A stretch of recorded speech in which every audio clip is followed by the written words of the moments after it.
Hi hello ನಮಸ್ಕಾರ. ನೀವು ನೋಡ್ತಾ ಇದ್ದೀರಿ ಕರುನಾಡ ಟೈಮ್ಸ್ ಡಿಜಿಟಲ್ ಮೀಡಿಯಾ. ಕರುನಾಡ ರೌಂಡ್ಸ್ಗೆ ಸ್ವಾಗತ. ಕಾಮನ್ವೆಲ್ತ್ ಗೇಮ್ಸ್ನಲ್ಲಿ ಭಾರತದ ಪದಕದ ಖಾತೆ ತೆರೆದ ಚಂದ್ ಕುಮಾರ್. ಪೋಲಿಯೋವನ್ನು ಮೆಟ್ಟಿ ನಿಂತ ಕಂಚಿನ ಸಾಧನೆ.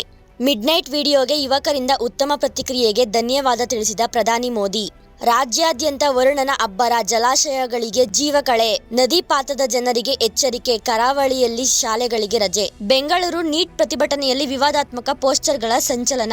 ಉಮರ್ ಖಾಲಿದ್ ಪರ ಪೋಸ್ಟರ್ ವಶಕ್ಕೆ ಪಡೆದ ಪೊಲೀಸರು. ಬೆಂಗಳೂರಿನಲ್ಲಿ ರೌಡಿಗಳಿಗೆ ಬ್ರೇಕ್. ಗೂಂಡಾ ಕಾಯ್ದೆಯಡಿ ಕುಖ್ಯಾತ ರೌಡಿ ವಿಘ್ನೇಶ್ ಬಂಧನ. ಪರಪ್ಪನ ಅಗ್ರಹಾರ ಜೈಲು ಪಾಲು. ಪೈಲಟ್ ಗನ್ ಬಳಸಿಲ್ಲ ಎಂದರೆ ಇದು ಏನು? ಗಾಯಾಳುವಿನ ಗಾಯದ ಗುರುತು ತೋರಿಸಿ ಕೇಂದ್ರದ ವಿರುದ್ಧ ರಾಹುಲ್ ಗಾಂಧಿ ವಾಗ್ದಾಳಿ. ಕೃಷ್ಣರಾಜಪೇಟೆಯಲ್ಲಿ ಶಿವಪಾರ್ವತಿಯ ಪಲ್ಲಕ್ಕಿ ಉತ್ಸವ. ಚಾಮುಂಡೇಶ್ವರಿ ಕರಗ ಅದ್ದೂರಿ ಮಹೋತ್ಸವ. ಜಾನಪದ ವೈಭವಕ್ಕೆ ಸಾಕ್ಷಿಯಾದ ಕೆಆರ್ ಪೇಟೆ. ಕುಡಿದು ವಾಹನ ಚಲಿಸಿ ಮೃತಪಟ್ಟರೆ ಪೂರ್ಣ ಪರಿಹಾರವಿಲ್ಲ. ಕರ್ನಾಟಕ ಹೈಕೋರ್ಟ್ ಮಹತ್ವದ ತೀರ್ಪು. ಕಾವೇರಿ ನದಿ ನೀರು ಹಂಚಿಕೆ ಮತ್ತು ಕಾವೇರಿ ಮೇಕೆದಾಟು ವಿವಾದ ಆಗಸ್ಟ್ 3ರಂದು ಕರ್ನಾಟಕ ತಮಿಳುನಾಡು ಮಾತುಕತೆ. ವಿದ್ಯುತ್ ಸಂಪರ್ಕ ವಿವಾದಕ್ಕೆ ವ್ಯಕ್ತಿಯ ಬರ್ಬರ ಹತ್ಯೆ. ಮಂಡ್ಯ ಜಿಲ್ಲೆ ಮಳವಳ್ಳಿ ತಾಲೂಕಿನ ಗುಳಗಟ್ಟ ಗ್ರಾಮದಲ್ಲಿ ಘಟನೆ. ತಿಪಟೂರಿನಲ್ಲಿ ತೆಂಗಿನ ಚಿಪ್ಪಿಗೂ ಚಿನ್ನದ ಬೆಲೆ. ದೇಶಗಳಲ್ಲಿ ಭಾರಿ ಬೇಡಿಕೆ.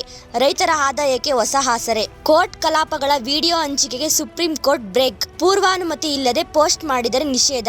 ಹಿಮಾಚಲದಲ್ಲಿ ಭೂಕುಸಿತ ದುರಂತ. ಟಾಟಾ ಸುಮೋ ಮೇಲೆ ಬಂಡೆ ಬಿದ್ದು 13 ಜನ ಸಾವು, 2 ಗಾಯ.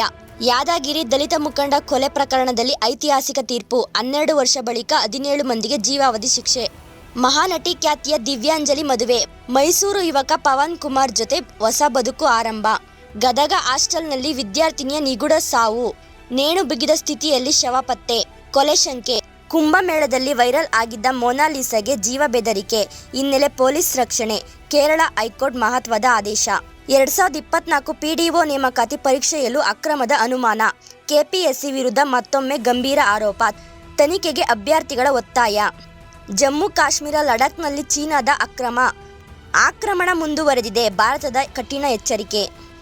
ನಮ್ಮನ್ನು ವಿಲನ್ ತರ ನೋಡಬೇಡಿ. ಚಾಮುಂಡಿ ಬೆಟ್ಟದಲ್ಲಿ ಭಕ್ತರಿಗೆ ನಟಿ ಅಶ್ವಿನಿ ಗೌಡ ಮನವಿ.